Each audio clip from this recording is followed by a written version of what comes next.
ሰው የድካሙን የልፋቱን የላቡን ፍሬ ይበላል የሚለው ሐሳብ በካሳንቺስ ስራችን ግልጥ ብሎ ይታያል። ከጥቂት ወራት በፊት ካሳንቺስ የነበረው መልክ ዛሬ ከምናየው ጋር በእጅጉ የተራራቀ ነው።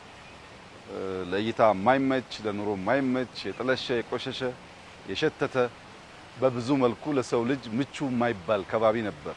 ያ የሆነበት ዋነኛው ምክንያት ረዘም ላለ ጊዜ ሰዎች በእቅድ ሳይሆን በዘፈቀደ በላዩ ሲደራረቡ ሲኖሩ የተፈጠረ ሰፈር ስለነበረ በቂ የሆነ ስፔስ በቂ የሆነ መሰረተ ልማት አልነበረውም። በተለይ ከሰማይ ላይ ሆኖ ካሳንቺስ ሲታይ አዲስ አበባ ውስጥ ከሚያስፈሩ ሰፈሮች መካከል የሚጠቀስ ነው።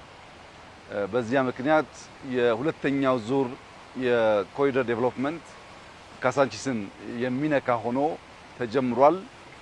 በጥቂት ወራት ጊዜ ውስጥ ካሳንቺስ እንደዚህ ውቡና ማየት መቻላችን በእጅጉ የሚያኮራ ስራ ነው። ከ2-3 ቀን በፊት ከዚህ የተነሱ ወገኖቻችን ለማየት ለፋሲካ ያሉበት ሰፈር ሄደን ነበር። እዚያ ያየነው አዲሱ የኑሮ ልምምዳቸው ቀድሞ ከነበረው የኑሮ ዘያቸው አንጻር ሲታይ በእጅጉ የተሻለ ነው። ለልጆቻቸው መማሪያ፣ ወጥቶ መግቢያ፣ መጫወቻ፣ መመገቢያ በጣም በርካታ ነገሮች በውስጡ የያዘ ነው። ከዛ በላይ አሁንም መዘመን መሻሻል ይችላል። ያለቀ ስራ አይደለም። ግን ከነበረው ኑሯቸውና ሰፈራቸው አንጻር በፍጹም ሊወዳደር አይችልም።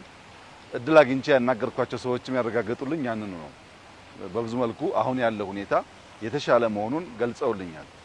ለወገኖቻችን የተሻለ ቦታ ካበጀን በኋላ ካሳንቺስን ደግሞ እንዲህ አሁን ባለው ቅርጽ መልክ የተሻለ አድርጎ መስራት በጣም በእጅጉ አስፈላጊ ነገር ነው። የዚህ የኮሪደር ልማት ስራ የካሳንቺስን ለውጥ ሰዎች ማየት ያለባቸው ለራሳቸው ካላቸው ክብር፣ ሰዎች ስለነሱ ካላቸው እይታ አንጻር ነው። ካሳንቺስ ከዚህ ቀደም የነበረው ሁኔታ ለረጅም ጊዜ ጥርሱን ሳይፍቅ የቆየ ሰው የሚያሳየው አይነት ፈገግታ፣ ለረጅም ጊዜ ማበጠሪያ ጸጉሩን ሳይነካው የቆየ ሰው